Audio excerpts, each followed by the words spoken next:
Hi, and welcome back to Pages and Projects with Liz. I've been going through all of my bookshelves to reorganize my books, sort them by genre, and I've come across some books that have been on my list probably for a long time, and I don't necessarily remember having all of them. Today I thought I would go through a stack of my paperback mystery thriller books.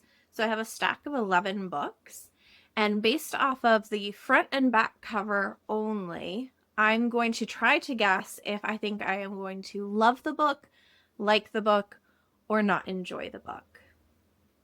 It'll be interesting later on after reading these books, hopefully throughout this year, to see how well my guesses went based off of just the front and back cover for the books.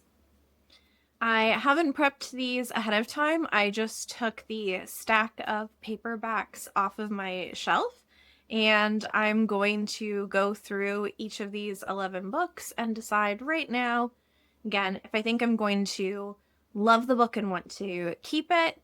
If I think I'll enjoy the book, but as with a lot of mystery thriller books, I just probably won't keep it. Like, it will be a fine kind of book. Or if I think it is a book that I might not enjoy and possibly DNF. The first book I have is Behind Her Eyes by Sarah Pinborough. So very much a true crime kind of looking front cover. It says it was the #1 international bestseller. It's described as an eerie thriller, terrifying mind game. For the back cover blurb, it says Louise, a single mom and secretary, is deeply embarrassed when she discovers that the man who sweet-talked and kissed her in the bar on a rare night out is her new boss, David. And Adele, new to town and lonely, who invited Louise for coffee after they bumped into each other on the street. Adele is David's wife. From the outside, David and Adele look like a picture-perfect husband and wife, but then why is David so controlling, and why is Adele so scared? As Louise is drawn further into David and Adele's orbit, she uncovers more puzzling questions. The only thing that is crystal clear is that something in this marriage is very, very wrong, but Louise can't guess how wrong or how far a person might go to protect their marriage's secrets. So I will say this is sounding like a domestic thriller, which has been pretty hit or miss for me. Even the ones that I have enjoyed reading the whole way through haven't really been ones that I've enjoyed enough that I think would stick with me to keep long term. So my guess based off of just the cover is that I will enjoy reading this, but not enough that I would want to make space to keep this on my bookshelves permanently. Next up is True Crime Story by Joseph Knox. So this one says, what happens to all the girls who go missing? Again, a #1 international bestseller. This says, in the early hours of Saturday, December 17th, Zoe Nolan walked out of a party in the apartment where she'd been living for 3 months. She was 19 and a student at Manchester University. She was never seen again. 7 years after her disappearance, struggling writer Evelyn Mitchell finds herself drawn into the mystery. Through interviews with Zoe's closest friends and family, she begins piecing together what really happened that night. But where some versions of events overlap, aligning perfectly with one another, others stand in stark contrast, giving rise to troubling inconsistencies. Shaken by revelations of Zoe's secret life and stalked by a figure from the shadows, Evelyn turns to crime writer Joseph Knox to help make sense of a case where everyone has something to hide. Zoe Nolan may be missing, presumed dead, but her story is only just the beginning. So I'm a little confused by this is this, I mean, it says true crime story, but for some reason I don't remember anything about this book or why I purchased it. So I wasn't sure if it was actually a true crime story or not. This is sounding a bit more like it might be a real true crime story, but it does say fiction on the back also. So without, again, looking anything up, reading more in it, I would say if this does end up being true, and so something that I actually should have had on my nonfiction shelves instead, I think I would enjoy it and want to keep it. Even if it is false, depending on how it's done, there is a chance that I would still want to keep it. I have kept other books that have some similar kinds of pieces to it. Potentially something I enjoy but don't keep. But I think I at least would be interested enough that this isn't a DNF and is a pretty good contender to keep on my shelf afterwards. Next, I have The Good Girl by Mary Kuboka. So this one says, a twisty roller coaster ride of a debut. Fans of Gone Girl will embrace this equally evocative tale. For the back, it says, I've been following her for the past few days. I know where she buys her groceries, where she works. I don't know the color of her eyes or what they look like when she's scared, but I will. One night, Mia Dennett enters a bar to meet her on-again, off-again boyfriend, but when he doesn't show, she unwisely leaves with an enigmatic stranger. At first, Colin Thatcher seems like a safe one-night stand, but following Colin home will turn out to be the worst mistake of Mia's life.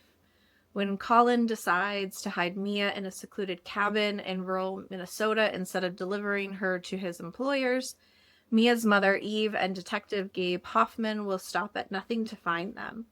But no one could have predicted the emotional entanglements that eventually cause this family's world to shatter.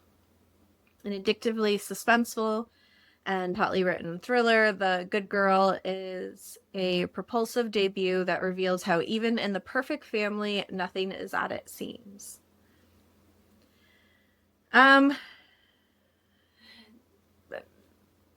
This one's tough. Gut reaction is that this is another one that I will read it. Probably either a 3 or 4 star, but I'm not sure unless there's something really captivating inside of it. Gut instinct is that this is probably a book that, again, I wouldn't end up keeping and would end up unhauling or giving away afterwards. Next, I have Can You Solve the Murder by Anthony Johnston. So it is an interactive crime novel. It's a step into the shoes of a detective and investigate the most mysterious crime of your career. There's been a murder at Elysium, a wellness retreat set in an English country manor. You arrive to find the body of a local businessman on the lawn with a rose placed in his mouth. It appears he was stabbed with a gardening fork and fell to his death from the balcony above. But that balcony can be accessed only through a locked door. The key is missing. Everyone is now a suspect. Gather the evidence and examine the clues. Choose who to interview next and who to accuse as your prime suspect. But remember that every decision you make has consequences and some of them will prove fatal. Do you have what it takes? Can you solve the murder? So, reading through this with the blurb, I think I remember, again, don't want to open it up to double check, but I think I remember this is kind of like a choose your own adventure style, which is based off of the who to choose who to interview next and who to accuse as your prime suspect. This sounds like it would be a ton of fun to go through, see if I guess right, and if it is like a choose your own adventure, perhaps trying out the other storylines too. So this is one that unless something goes wrong, my gut instinct is that I would enjoy this book and I would want to keep it. Next, I have The Appeal by Janice Hallett. On the front, it says, "One murder, 15 suspects. Can you uncover the truth?" It's described as a modern Agatha Christie. It says, "There is a mystery to solve in the small town of Lockwood. It starts with the arrival of two secretive newcomers and ends with a tragic death. Roderick Tanner QC has assigned law students Charlotte and Femi to the case. Someone has already been sent to prison for the murder, but he suspects that they are innocent and that far darker secrets have yet to be revealed." Throughout the Amateur Dramatic Society's disastrous staging of All My Sons and the shady charity appeal for a little girl's medical treatment, the murderer hid in plain sight. Will Charlotte and Femi solve the case? Will you? So, this again, unless something happens, I think I would like and want to keep. I really enjoy mysteries when it is a solvable case. I'm not as big of a fan when you find out who did it at the end and it's based off of evidence that you as the reader never were able to see. So based off of what it's saying, it sounds like there is a chance that you can try to figure out who did it while you're going through, in which case I think I would really enjoy this and want to keep it after reading it. Next, I have They Never Learn by Lane Fargo. And so, generic picture of a woman on the front. It does say sizzling with rage and wit. On the back, one of the blurbs does say it's a twisty book with razor sharp edge. Revenge has never looked so good or so appealing. So that sounds kind of cool. Scarlett Clark is an exceptional English professor, but she's even better at getting away with murder. Every year, Dr. Clark searches for the worst man at Gorman University and plots his demise. Thanks to her planning, she's avoided drawing attention to herself, but as she's preparing for her biggest kill yet, the school starts probing into the body count on campus. Determined to keep her enemies close, Scarlett insinuates herself into the investigation. Everything's going according to her master plan until she loses control with her latest victim. Meanwhile, Gorman student Carly Schiller is simply trying to survive her freshman year. Finally free of her abusive father, Carly just wants to fade into the background. Her roommate has other ideas. Allison Hadley is cool and confident, and the two girls quickly form an intense friendship. So when Allison is assaulted at a party, Carly becomes obsessed with making the attacker pay and turning her fantasies about revenge into a reality. So it does say it's a feminist serial killer story. This one is hard to guess. Based off of some of the back cover blurb, I think no matter what, I would enjoy it. Based off of some of what I read on the back cover, I think it is a book that I would potentially want to keep and be able to refer back to, share with friends. I will say that the front cover doesn't draw me in, and the front cover just feels to me to be a bit more generic thriller book, the same way that from the list, The Good Girl feels a bit more generic. And potentially Behind Her Eyes feels a bit more generic. And sometimes those generic front covers are like fine, winds up being a great book. And sometimes it just reads like 100 other books in that kind of category. So tough call, where front cover makes me feel like this is something that I would like give 3, maybe 4 stars to, but never really think about again and just get rid of after I've read it. Back cover sounds like there could be something a little different from the standard predictable mystery thriller book and that I would want to keep it. So for right now, I'll go with decision based off of back cover and say that this is a book that I think I would enjoy and want to keep after I was finished reading it. Next up, I have The Girls I've Been by Tess Sharp. So kind of a cool graphic front cover. So there's a wig, a hand, some keys.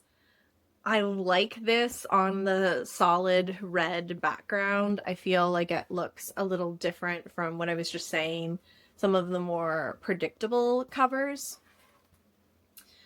For the back blurb, it says 3 teens, 2 bank robbers, 1 way out. As the daughter of a con artist who targets criminal men, Nora O'Malley grew up as her mother's protege. But when her mom fell for the mark instead of conning him, Nora pulled the ultimate con escape. For 5 years, Nora's been playing at normal, but she needs to dust off the skills she ditched because she has 3 problems. 1, her ex walked in on her with her girlfriend. Even though they're all friends, Wes didn't know about her and Iris. 2, the morning after Wes finds the girls kissing, they all have to meet to deposit the money from a fundraiser at the bank. It's a nightmare that goes from awkward to deadly because 3, right after they enter the bank, 2 guys start robbing it. The bank robbers may be trouble, but Nora's something else entirely. They have no idea who they're really holding hostage. And it says it is a heart-wrenching, perfectly paced cinematic thriller.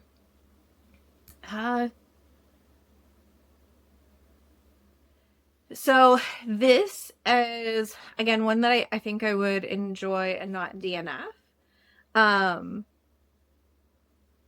This is tough because it says that it's 3 teens.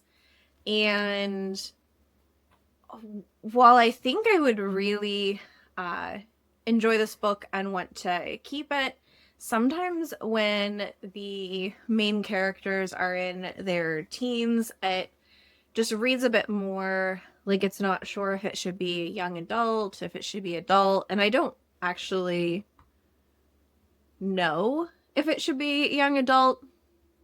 It is blurbed on the front from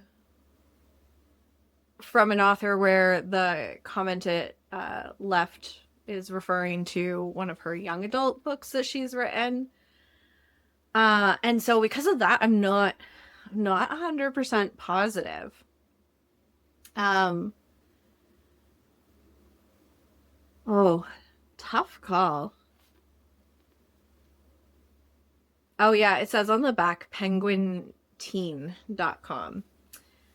So if this was adult, I think just based off of the blurb, I would like it. I would want to keep it.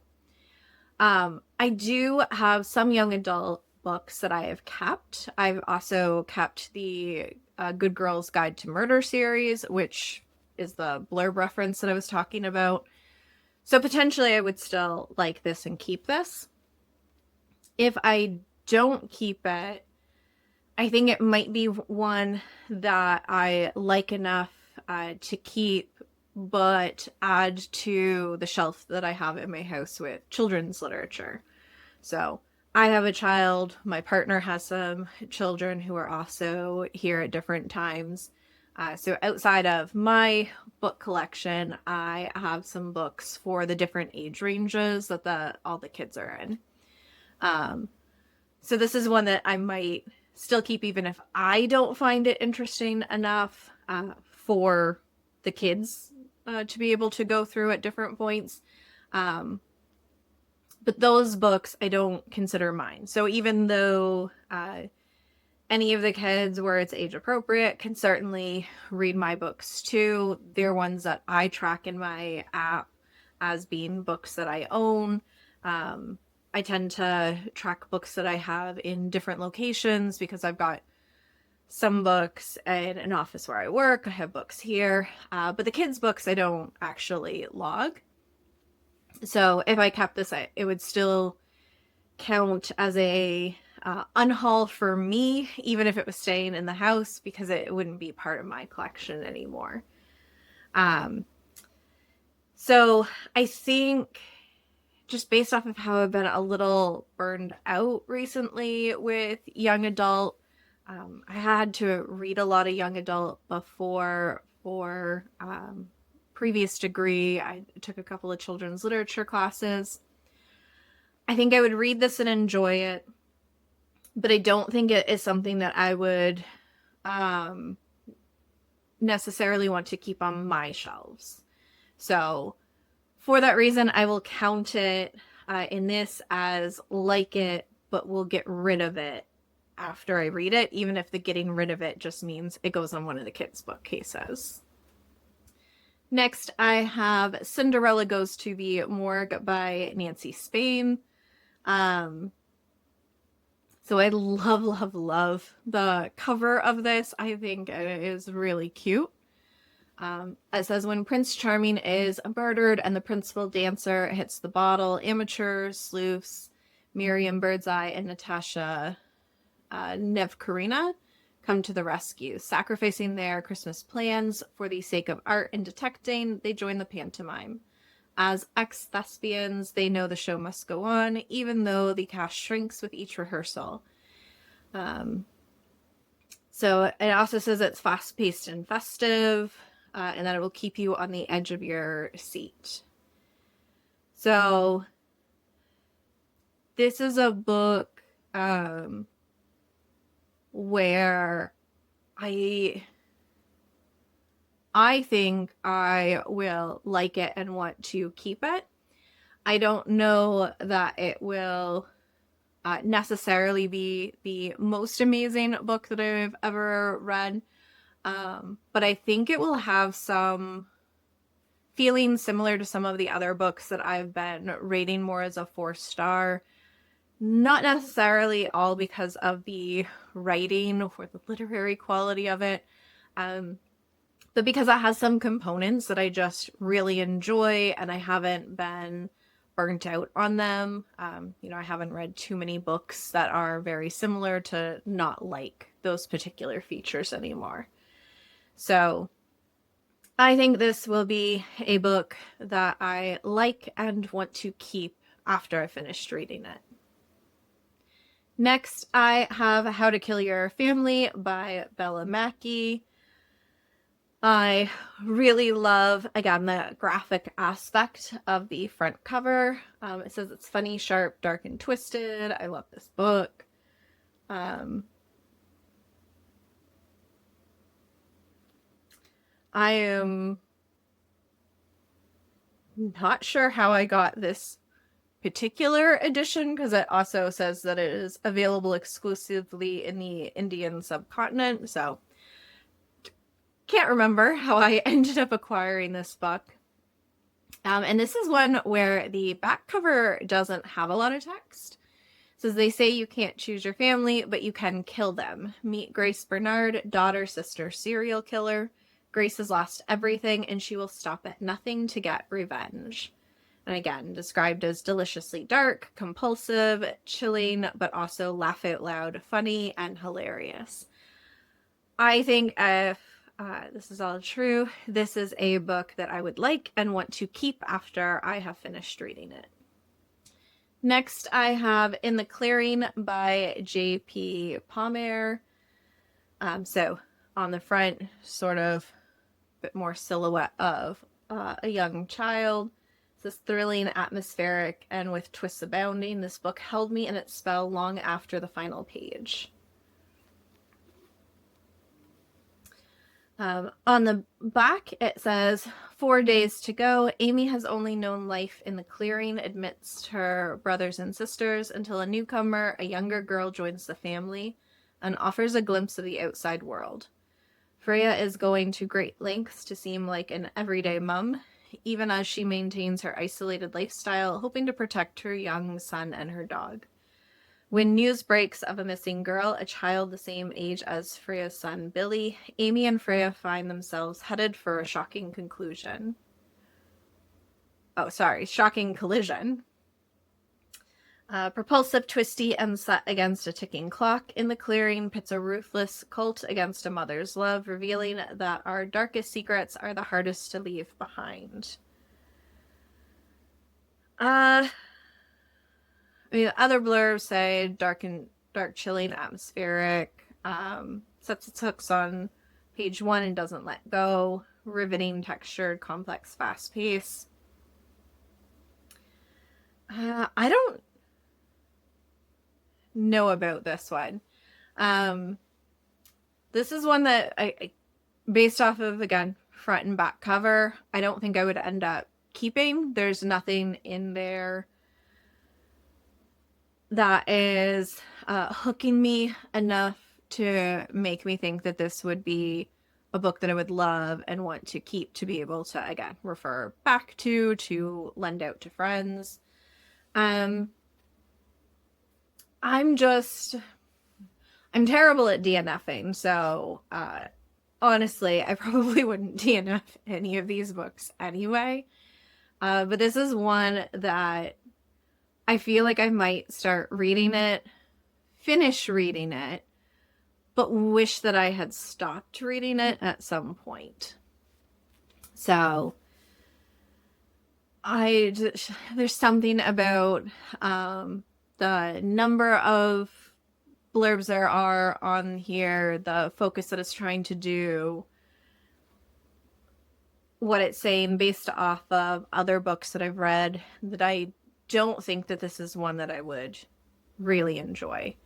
I think this feels like at most I would give it a 3 stars. And 3 stars for me is sometimes fine. Like, it's a book that I enjoyed. It just fine, not memorable. I tend to do 4 stars for something I like, and I don't even necessarily keep all of my 4-star books, especially with mystery thrillers. If it's not a book that I think I would reread, which a lot of them aren't books that I think I would reread because you already know the plot twist. But at the very least, if I think it's a book that I would want to refer back to as a comparison, or a book that I think I might have friends and family that I'd want to be able to loan it out to. I'm not the sort that needs to keep like a trophy for every book I've read. Would love to if I ever had that kind of space for a massive library. But even still, like, I typically would think of those as 4 stars. This is one that it feels like some of the popular mystery thriller books that I read last year that I had picked up because everyone was raving about those authors so much. And I wish that I had read them earlier before I got more of their books. And they were all ones that I gave a 3 star. I tried to read very quickly. I didn't feel super invested into it.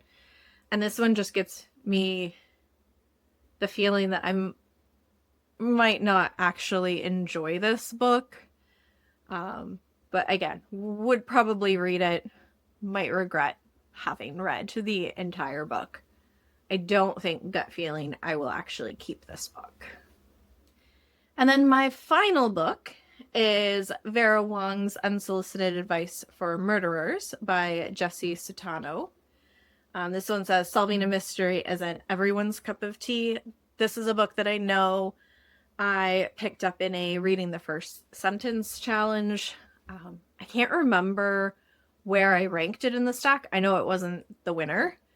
So it didn't have the best first sentence compared to some of the other ones. But because of that, I do remember a little bit more.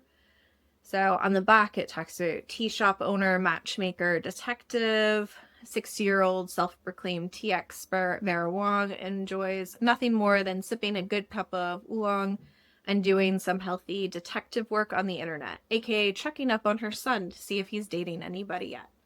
But when Vera wakes up one morning to find a dead man in the middle of her tea shop, it's going to take more than a strong Long John to fix things, knowing she'll do a better job than the police possibly could, because nobody sniffs out a wrongdoing quite like a suspicious Chinese mother with time on her hands. Vera decides it's down to her to catch the killer. And then it says, nobody spills the tea like this amateur sleuth.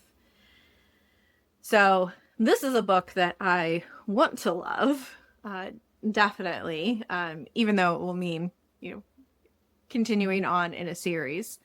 I think I will enjoy this book. I think it is a book that I would want to keep. I don't know if it's one that I will end up wanting to continue the rest of the series. Might be on the fence about it for a while. It reminds me a bit, in vibes only based off of the cover, like the Finlay Donovan series, and that's one where I read the first book and I liked it. I didn't love it. It's a Kindle book, so I didn't have to worry about keeping it on the shelf or not. But it's not one where I have jumped out to continue reading the series. I would read it if I get caught up with other things. There was nothing about it that I disliked enough to not want to read the next books, but also just the characters didn't click with me enough to make me want to immediately continue on with the series. So I kind of feel a little bit like that will be the case for this, that I will like it, I will want to keep it, I might someday continue reading. Because again, I believe I remember that there are more books in this series. But I don't know that it's something I would want to continue on with immediately after reading it. So those were the 11 paperback mystery thriller books that I have right now on my TBR. Not as bad as I thought it was going to be. Some of these I feel like I've had on the shelf for a lot longer. I used to have my books separated out a little differently because of the height of some of the bookcases. I had my paperbacks all together, and it would get confusing at times to see which ones I had read already, which ones I hadn't. Now I'm trying to resort all of my shelves to be more with genres. I've got a little bit of double stacking, which means that it's not easy to see everything, but I'm hoping as I go through and read those unread books, make choices about if I'm going to keep them or not, that will get rid of some of the more cluttery piles in front of other books. So a little easier to see what I've got and not have things sit around for so long. But my breakdown, I've got one book that I don't think I'm going to enjoy and probably get rid of. I have 3 books that I think I will have a pretty good time reading it, so a 3 or 4 star, but I don't think I will enjoy reading it enough to want to keep it on my shelves forever. And then thankfully my largest stack, I have 7 books that I think I will read it, and like it enough to want to keep the book. So it will be interesting as I continue to try to read through my TBR to see how accurate these guesses are. I might try this with some other areas after I've read a couple of these books to see, is my gut instinct right or not? Hopefully it is, so that I can make better decisions about books moving forward, but we'll see.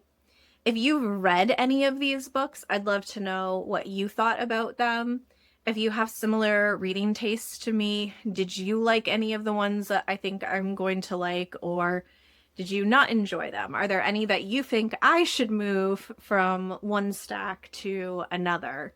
Again, based off of what you've seen about my reading habits.